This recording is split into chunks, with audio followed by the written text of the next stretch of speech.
Right now, China's detained over 1 million Uyghurs and other Turkic Muslims into concentration camps. They are forced to denounce Islam, adopt atheism, and pledge allegiance to the Chinese state. They would spend hours on end chanting in their crowded cells, "There is no such thing as religion," or "All hail the Chinese state," or "All hail Chinese President Xi Jinping." And if the detainees disobey, or if there's any type of resistance, there is torture being used. There are at least 800,000 and possibly up to a couple of million folks in these detention facilities. Nails are being pulled out, teeth are being pulled out. They're using snakes to interrogate. People are being beaten until they're dead. They're being sterilized, a method used in genocide. They're forced to sit on what's called a tiger chair, where they're clamped down on this chair for hours on end, oftentimes in solitary confinement. People are being sent to these camps for random reasons. One of them could easily be you are in contact with someone abroad.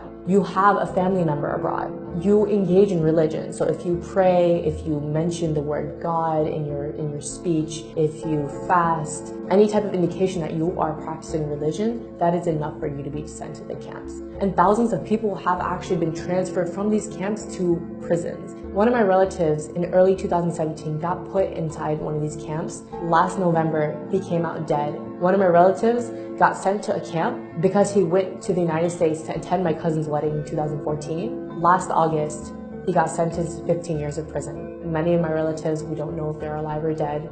And there's not a single Uyghur who doesn't have at least one family member in these camps or some form of detention or prison.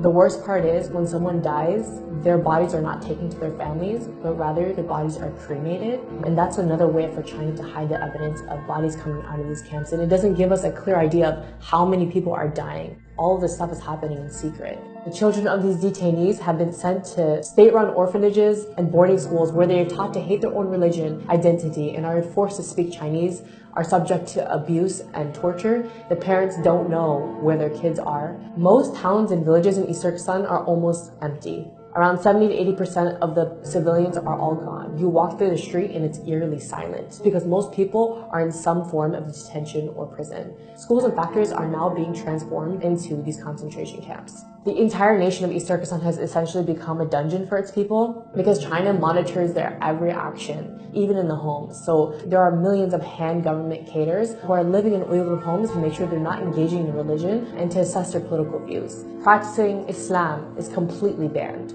So for me to even say something like, "Oh, I'll see you tomorrow, God willing," is prohibited because you said the word God. Even having an Islamic name is a crime. So you have to change your name from a name like Muhammad or Fatima to an ethnic Han name. Thousands of Uyghur women are also forced to marry ethnic Han Chinese men. And this is another way to get rid of the next generation of Uyghurs. So why is China cracking down on Uyghurs and Turkic Muslims specifically? East Turkestan is really rich in minerals and resources, so by putting people into camps and basically carrying out an ethnic cleansing, China is attempting to maintain tight control over the mineral-rich land. You might wonder why the world has been really silent about this whole issue, and it's because of a few reasons. Number one, China has tightly controlled its media, so a lot of what's happening can't really be revealed outside to the rest of the world. Number two, even when people know about it, or even when governments know about it, they are forced to remain silent due to Chinese pressure and their economic and strategic ties to the country. So the question is, what can you do?